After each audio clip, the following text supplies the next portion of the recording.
Well, I am pleased to report that my cinema going for this weekend has been redeemed because I just saw Strange Darling, and it is really good, and it wiped the terrible taste from Blink Twice out of my mouth. Uh,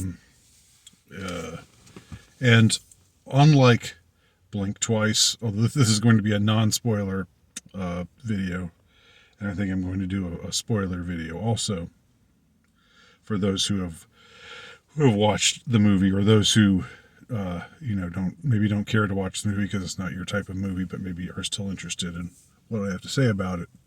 But this is a non-spoiler video. I will say that this is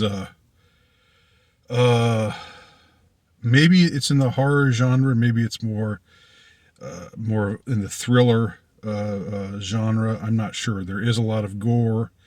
There are a lot of horrific scenes, and there is some killing. There are several murders, and it concerns the activities of a serial killer. So I'm not sure whether that puts it in the horror genre, or if it could be like a crime thriller or whatever.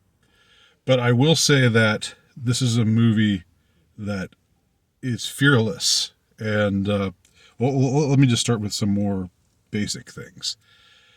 And unlike Blink Twice, which obviously Zoe Kravitz had the ability to bring in a lot of big names like Christian Slater and Kyle MacLachlan and Channing Tatum and others.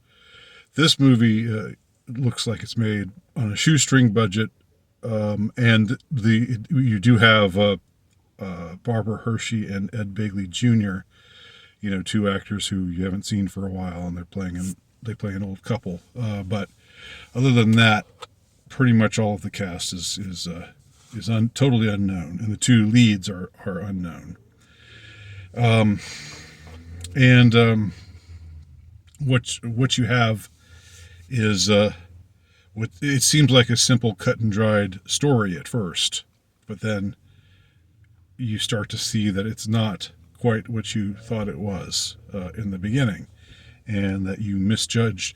You were given certain cues, and you took those cues and came to certain conclusions about them that seemed reasonable.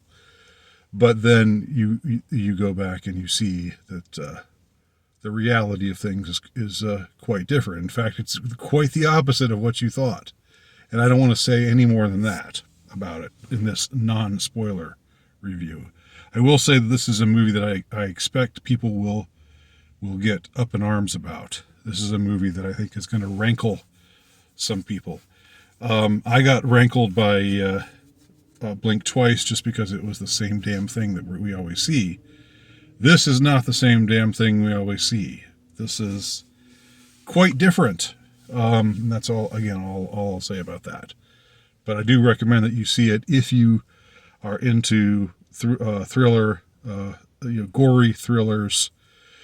If you don't mind seeing blood and stuff, and disturbing murders and stabbings and things like that. If that doesn't turn you off, then I absolutely recommend that you see it. And if you don't see it, then go ahead and watch my spoiler review, which I'll post in a moment, and then you can see why I think this movie is going to be so controversial. Another interesting thing about this movie is it's done in non-linear fashion, kind of like Quentin Tarantino's Pulp Fiction, except this time it actually the title card before each section are chapters, so it's told in 6 chapters. But the first chapter that we see is, I think, chapter 2. And then after that we see chapter 4. So we don't see chapter 3 until later. If we see chapter 2 first, chapter 4 next, and then we go back to chapter 1. And more and more, the fact that we don't see it in linear fashion is what messes with our minds, because or it's what creates in us this false impression of what's really going on. and then slowly things get revealed as we're skipping around. I don't think it's confusing, even though it's non-linear, even though it skips around in time. I don't think it's confusing. I don't think it's a challenging watch. It's maybe a little bit cerebral, but not. I wouldn't say that much. I do think it's got a lot of visceral thrills to it for sure. So yeah, and again, it's the anti-Blink Twice. Blink Twice is exactly what you think it's going to be, and it wants to be applauded for being that. This movie, Strange Darling, is exactly the opposite of what you think it's going to be, and it's probably not. I was curious to see what critics thought, and it seems like most of the critics on Rotten Tomatoes, I don't usually go there, but it seems like most of them actually liked it.